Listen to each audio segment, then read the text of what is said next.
বাংলাদেশের সাবেক প্রধানমন্ত্রী শেখ হাসিনার সরাসরি নির্দেশে ২০২৪ সালের জুলাইয়ের ছাত্র আন্দোলনে প্রাণঘাতী হামলা চালানোর প্রমাণ মিলেছে।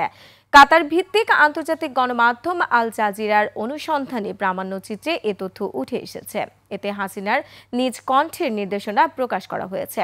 প্রামাণ্যচিত্রে বলা হয়েছে, বিক্ষোভ দমনে আইনশৃঙ্খলা রক্ষা বাহিনী ৩০ লাখ রাউন্ডেরও বেশি গুলি ছোড়ে।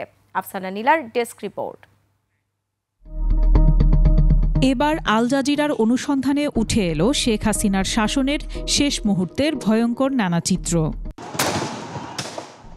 আল জাজিরা গোপনে রেকর্ড করা একাধিক ফোনালাপ হাতে পেয়েছে, যেখানে শেখ হাসিনা নিজেই ছাত্রদের ওপর গুলি চালানোর নির্দেশ দেওয়ার কথা বলেছেন। শুধু তাই নয়, হেলিকপ্টার থেকে গুলি চালানোর ঘটনাও উঠে এসেছে রেকর্ডিংয়ে। ২০২৪ সালের ওই আন্দোলনের সময় শেখ হাসিনার ঘনিষ্ঠ মহলের ভেতরের আলোচনা, সিদ্ধান্ত ও দমননীতির বিস্তৃত বিবরণের প্রমাণ মিলেছে বলে দাবি করেছে কাতার ভিত্তিক এই সংবাদ মাধ্যম। ৩ সপ্তাহব্যাপী চলা আন্দোলনে ১৫০০ জন নিহত ও ২৫,০০০-এর বেশি আহত হন এবং সরকার দলীয় নিরাপত্তা বাহিনী ৩০ লাখ রাউন্ডেরও বেশি গুলি ছোড়ে বলে দাবি করেছে আল জাজিরা।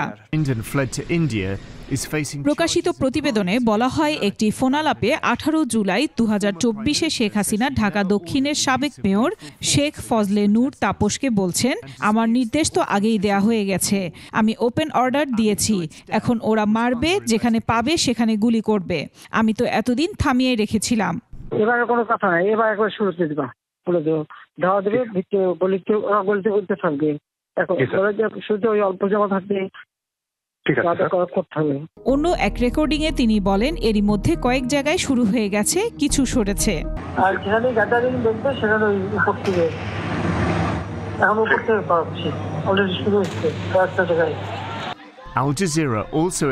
প্রামাণ্যচিত্রে একজন চিকিৎসক নিশ্চিত করেন, বহু আন্দোলনকারী হেলিকপ্টার থেকে চালানো গুলিতে নিহত ও আহত হয়েছেন।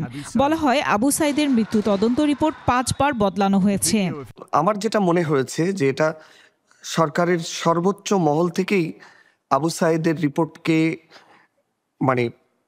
টেম্পারিং করার সর্বোচ্চ চেষ্টা করা হয়েছে।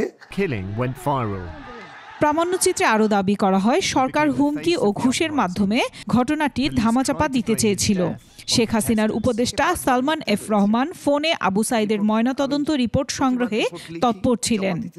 বডি পোস্টমর্টম করা হয়েছে, তো রংপুর মেডিকেল করেছে, আমাদেরকে পোস্টমর্টম রিপোর্ট দিতে সময় লাগবে কেন? যদি করে তাকে লুকিচুরি কে খেলতেছে?